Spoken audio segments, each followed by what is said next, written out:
Yes. All right, here we are at the conclusion of all things. This is Career Development Interventions, Chapter 15, Ethical Issues. All right, so you may be wondering, well, what kind of ethical issues can come up in career counseling? More than you probably have thought of, but we'll jump in. So, in this chapter, they tried to describe the difference between an ethical dilemma and a moral temptation. They wanted you to use principles to make ethical decisions, understand the role of values in career development interventions, and know how to use ethical codes. So, sometimes we have to think about our behavior in terms of ethics or legal issues. So, there's a lot of legal things that can come up for counselors, but there's probably more ethical things. And so you want to always know, is this going to be a legal issue, an ethical issue, both, maybe just one? So thinking about behavior in those terms. Here's an example. A career counselor is working with a student who has a strong artistic talent and a deep passion for pursuing a career in music. However, the student's parents, who are funding their education, want them to pursue a career in engineering, arguing that it is more stable and lucrative. Okay, so I try to find an artsy looking person for this picture. And I really love the necklace and the hat. So that's how I get this picture. All right. Now, I want you to think about, is there a legal issue for the counselor? Is there an ethical issue? So we're likely talking about a college student, could be a high schooler, who is interested in artistic pursuits, but has a parent who says, I'm not going to pay for that in terms of education. What should you do? If you continue working with the student on their ideas and preferences, is there a legal issue? Is there an ethical issue? Well, it kind of depends, right? So there's not a clear-cut answer here. Sometimes we want to be as honest as possible with our clients, look at data, see if they come to the same conclusion as their parents, but they may not. And that's, certainly something to think about. But we do have to give all information to our students. So informing them of how the careers are going, which one is more likely to be lucrative. But I try not to get into family decisions. If they need support and talking to their parents, that's something that certainly a school counselor can do. But if you're at the college level and they need support, then maybe some assertiveness training. So there may be some ways to work within these constraints. Relevant ethical codes. So you're going to run into the ACA codes. You're going to run into ASCA's codes. The NCDA, if you are doing career counseling, I would heavily follow their ethical codes. Ethical rules of thumb. Dual relationships are pretty much always just a no-no. Consult with professional colleagues who understand career interventions and be aware of clients' values. Ethical dilemmas occur only in instances where there are competing rights or there's a struggle to determine the least bad course of action. So that's something to keep in mind. Use principles to resolve ethical decisions. You can certainly always fall back on the principles that we have taught you throughout the program. Autonomy, which is respecting the client's right to make their own choices and decisions.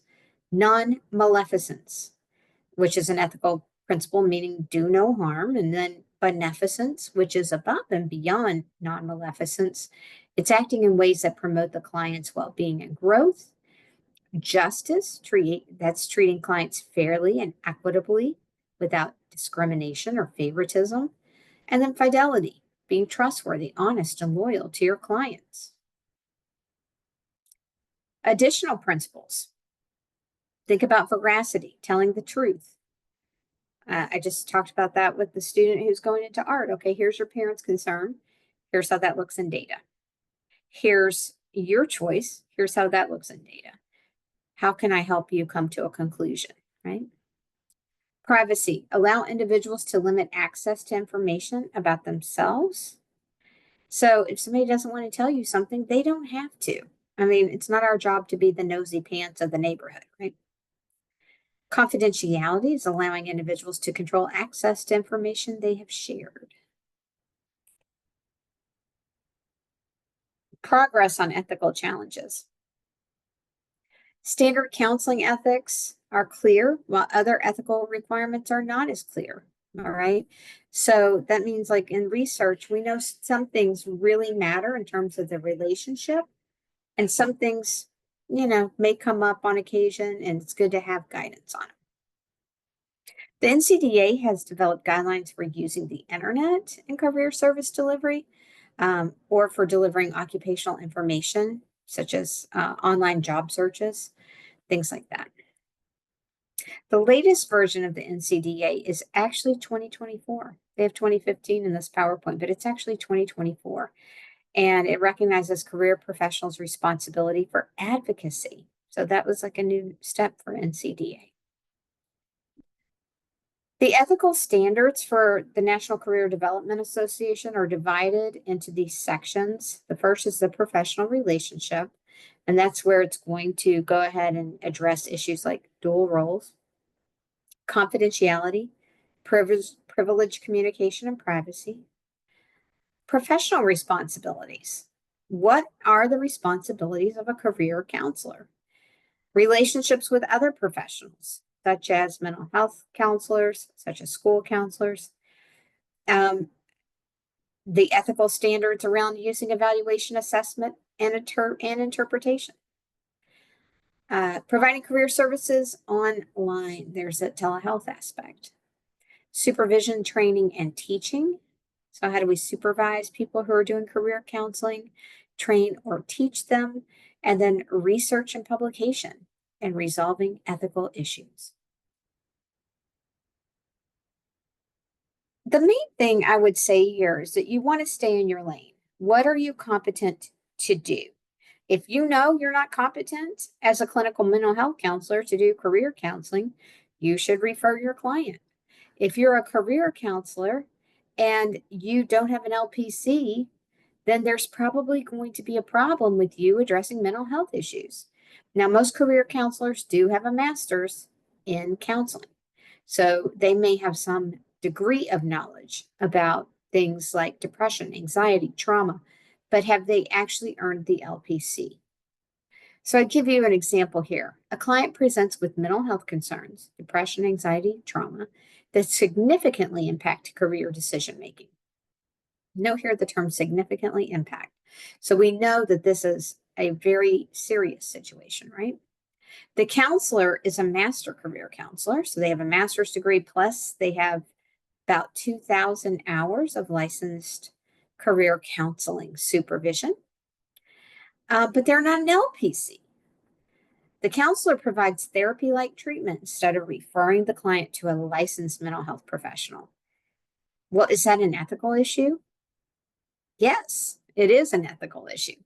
We definitely say yes to that. So here again about that relationship, you only want to provide services that you're competent to do. Ethical decision-making models include things like identifying the problem, applying a code of ethics, determining the nature and dimensions of the dilemma, generating possible courses of action, and then considering those potential consequences. So if I do this course of action, what's going to be the consequence of that? Evaluating the selected course of action and implementing the course of action. And I would add in here, consulting with a colleague. If you're not sure, always try to get with somebody else and make sure that your decision-making process makes sense. Okay, we'll be doing some ethical dilemmas in class.